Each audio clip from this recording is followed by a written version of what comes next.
Hi hello friends, ಎಲ್ಲರಿಗೂ ನಮಸ್ಕಾರ. ಎಲ್ಲರೂ ಹೇಗಿದ್ದೀರಾ? ಚೆನ್ನಾಗಿದ್ದೀರಾ ಅನ್ಕೋತೀನಿ. ನಾನು ಕೂಡ ಚೆನ್ನಾಗಿದ್ದೀನಿ. ಬನ್ನಿ, ನಿಮಗೆ ಹೊಸ ರೀತಿಯಲ್ಲಿ ಒಂದು ಶಾವಿಗೆ ಉಪ್ಪಿಟ್ಟನ್ನ ಮಾಡೋದನ್ನ ತೋರಿಸ್ತಾ ಇದ್ದೀನಿ. ನೀವು ಈ ರೀತಿ ಯಾವತ್ತೂ ಮಾಡಿಲ್ಲ ಅನ್ಕೊತೀನಿ. ಬನ್ನಿ, ಇದು ಯಾವ ರೀತಿ ಮಾಡೋದಂತ ನೋಡೋಣ. ಅದಕ್ಕಿಂತ ಮುಂಚೆ ನಮ್ಮ ಚಾನಲ್ಗೆ ಯಾರೆಲ್ಲ ಸಬ್ಸ್ಕ್ರೈಬ್ ಆಗಿಲ್ಲ, ಪ್ಲೀಸ್ ಸಬ್ಸ್ಕ್ರೈಬ್ ಆಗಿ, ಹಾಗೆ ಬೆಲ್ಲೈಕನ್ ಒತ್ತಿ. ಬೆಲ್ಲೈಕನ್ ಒತ್ತೋದ್ರಿಂದ ನಾವು ಹಾಕೋ ವಿಡಿಯೋದು ನೋಟಿಫಿಕೇಶನ್ ಫಸ್ಟ್ ಬರುತ್ತೆ. ನೀವೇ ನೋಡ್ಬೋದು.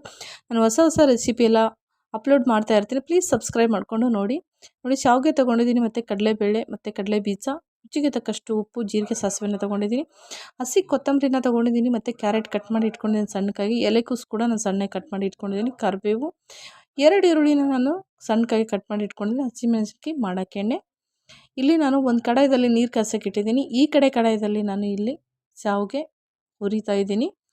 ಶಾವಿಗೆನ ಚೆನ್ನಾಗಿ ಹುರಿಬೇಕು. ಹುರಿಯೋದ್ರಿಂದ ಅಂಟು ಬರಲ್ಲ ಒಂದು, ಆಮೇಲೆ ಚೆನ್ನಾಗಿ ಉದುರಾಗಿ ಆಗುತ್ತೆ. ಇವಾಗ ನೀವು ಮಕ್ಕಳು ಇವಾಗಂತೂ ಶಾವಿಗೆ ಉಪ್ಪಿಟ್ಟಂದ್ರೆ ಅಷ್ಟೊಂದು ಇಷ್ಟಪಡಲ್ಲ. ನೂಡಲ್ಸು, ಮ್ಯಾಗಿ ಈ ಥರ ಎಲ್ಲ ತುಂಬ ಇಷ್ಟಪಡ್ತಾರಲ್ವ. ಈ ರೀತಿ ನೀವು ಮಾಡಿಕೊಟ್ರೆ ಖಂಡಿತ ಶಾವಿಗೆ ಉಪ್ಪಿಟ್ಟು ತಿಂತಾರೆ. ಇದು ದಿಟ್ಟು ನಿಮಗೆ ಶಾವಿಗೆ ಉಪ್ಪಿಟ್ಟು ಅಂತ ಅನ್ಸೋದೇ ಇಲ್ಲ. ನೂಡಲ್ಸ್ ಥರ, ಒಂದು ಮ್ಯಾಗಿ ಥರ ಬರುತ್ತೆ. ಈ ರೀತಿ ಮಾಡೋದ್ರಿಂದ ತುಂಬ ಇಷ್ಟಪಟ್ಟು ತಿಂತಾರೆ ಮಕ್ಕಳು. ಮಧ್ಯಾಹ್ನಕ್ಕೆ ಲಂಚ್ ಬಾಕ್ಸ್ ಕೂಡ ನೀವು ಹಾಕಿ ಇದನ್ನು ಮಾಡಿ ಕೊಡ್ಬೋದು. ಎಣ್ಣೆನ ಇವಾಗ ನಾನು ಸ್ವಲ್ಪ ಜಾಸ್ತಿನೇ ಹಾಕ್ಕೊತಾ ಇದ್ದೀನಿ. ಸ್ವಲ್ಪ ಜಾಸ್ತಿ ಎಣ್ಣೆ ಹಾಕ್ಕೊಂಡು ಹುರಿಯೋದ್ರಿಂದ ಚೆನ್ನಾಗಿ ಉದುರಾಗಿ ಆಗುತ್ತೆ ಉಪ್ಪಿಟ್ಟು. ಹಾಗಾಗಿ 2 ಸ್ಪೂನಿಂದ ಈ ಥರ ನಾವು ಚೆನ್ನಾಗಿ ಹುರ್ಕೋಬೋದು.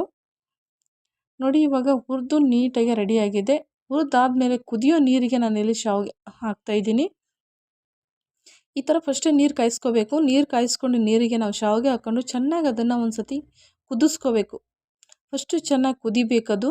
ನೋಡಿ, ನಾನು ಚೆನ್ನಾಗಿ ಶಾವಿಗೆನ ಹುರ್ಕೊಂಡಿದ್ದೀನಿ. ಒಂದೊಂದು ಸಣ್ಣಗಾಗಿರೋದು ಸೀದೋಗಿರುತ್ತೆ, ಪರವಾಗಿಲ್ಲ, ಏನಾಗಲ್ಲ. ಆದರೆ ಶಾವಿಗೆ ಚೆನ್ನಾಗಿ ಹುರ್ಕೋಬೇಕದು. ನೋಡಿ, ಇವಾಗ ಚೆನ್ನಾಗಿ ಕುದೀತಾ ಇದೆ.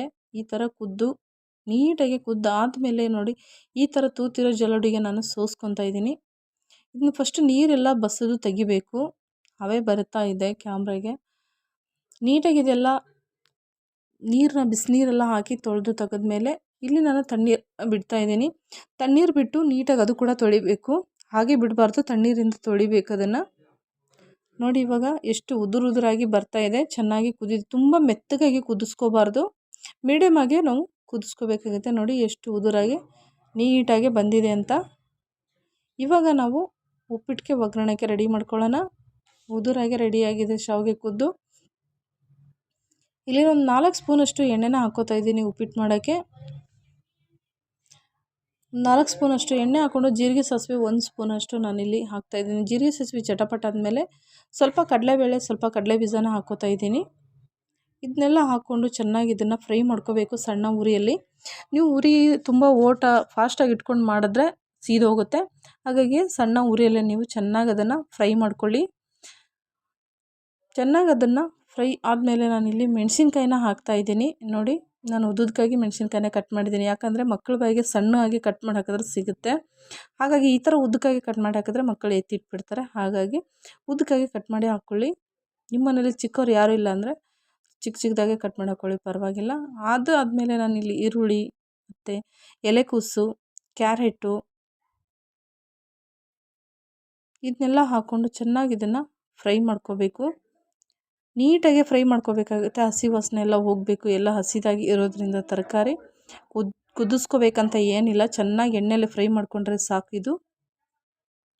ಇವಾಗ ನೋಡಿ, ಹಸಿ ಕರಿಬೇವನ್ನ ಹಾಕ್ತಾಯಿದ್ದೀನಿ. ಹಸಿ ಕರಿಬೇವು ಹಾಕೋದ್ರಿಂದ ಘಮ ಸೂಪರಾಗಿ ಬರುತ್ತೆ. ಟೇಸ್ಟ್ ಕೂಡ ತುಂಬ ಚೆನ್ನಾಗಿರುತ್ತೆ. ಹಾಗಾಗಿ ಹಸಿ ಕರಿಬೇವನ್ನ ಹಾಕ್ಕೊಂಡು ಈ ಥರ ನೀಟಾಗಿ ಒಗ್ಗರಣೆ ಮಾಡ್ಕೊಳ್ಳಿ. ಇವಾಗ ನಾನು ಚೆನ್ನಾಗಿ ಅದೆಲ್ಲ ಫ್ರೈ ಆದಮೇಲೆ ನಾನು ಇದಕ್ಕೆ ಅರಿಶಿನ ಹಾಕ್ಕೊತಾ ಇದ್ದೀನಿ. ಅರಿಶಿನ ಮತ್ತು ರುಚಿಗೆ ತಕ್ಕಷ್ಟು ಉಪ್ಪು. ನಾನು ಯಾವಾಗಲೂ ಒಗ್ಗರಣೆಯಲ್ಲಿ ಉಪ್ಪು ಜಾಸ್ತಿ ಹಾಕೋದು, ಯಾಕಂದರೆ ಒಗ್ಗರಣೆ ಸೀದು ಹೋಗಲ್ಲ ಅಂತ. ಸ್ವಲ್ಪ ಉಪ್ಪು ನಾವು ಬೇಕಂದರೆ ಮೇಲೆ ಹಾಕೋಬೋದು ನೋಡಿಕೊಂಡು. ಫಸ್ಟು ಒಂದು ಸ್ವಲ್ಪ ನಾವು ಒಗ್ಗರಣೆಯಲ್ಲಿ ಉಪ್ಪು ಹಾಕೋಬೇಕಾಗತ್ತೆ. ಆವಾಗ ಏನೂ ಸೀದು ಹೋಗಲ್ಲ, ಚೆನ್ನಾಗಿ ಎಲ್ಲ ಬೆಂದು ಹೋಗುತ್ತೆ ತರಕಾರಿ ಯಾವುದಾದ್ರೂ. ಇವಾಗ ನೋಡಿ, ಅದೆಲ್ಲ ಚೆನ್ನಾಗಿ ಫ್ರೈ ಆದಮೇಲೆ ನಾನಿಲ್ಲಿ ಶಾವಿಗೆನ ಹಾಕ್ತಾಯಿದ್ದೀನಿ. ನೋಡಿ, ಎಷ್ಟು ಉದುರಾಗಿದೆ, ನೂಡಲ್ಸ್ ಥರ. ತಿಂತಾಯಿದ್ರೆ ಸೇಮ್ ನೂಡಲ್ಸ್ ಥರನೇ ಬರುತ್ತೆ ಇದು. ಇದು ಹಾಕ್ಕೊಂಡು ಚೆನ್ನಾಗಿ ಇದನ್ನು ಮಿಕ್ಸ್ ಮಾಡ್ಕೋಬೇಕು. ತರಕಾರಿ ಎಲ್ಲ ಎಣ್ಣೆಯಲ್ಲಿ ಫ್ರೈ ಆಗಿದ್ದರಿಂದ ಮೆತ್ತಗಾಗಿಬಿಟ್ಟಿರುತ್ತೆ. ಅದೇನು ಅಷ್ಟೊಂದು ಹಸಿಯಾಗಿ ಅಂತ ಅನಿಸೋದಿಲ್ಲ. ಸ್ವಲ್ಪ ಹೊತ್ತು ಎಣ್ಣೆಯಲ್ಲಿ ಫ್ರೈ ಮಾಡ್ಕೊಳ್ಳೇಬೇಕು ತರಕಾರಿ ನೀಟಾಗಿ. ಅದೆಲ್ಲ ಆದಮೇಲೆ ನೋಡಿ, ಚೆನ್ನಾಗಿ ಇದನ್ನು ಮಿಕ್ಸ್ ಕೊಡಬೇಕು. ಎಷ್ಟು ಚೆನ್ನಾಗಿ ಮಿಕ್ಸ್ ಮಾಡ್ತೀರಾ ಅಷ್ಟು ಸೂಪರಾಗಿ ಟೇಸ್ಟ್ ಬರುತ್ತೆ ಇದು.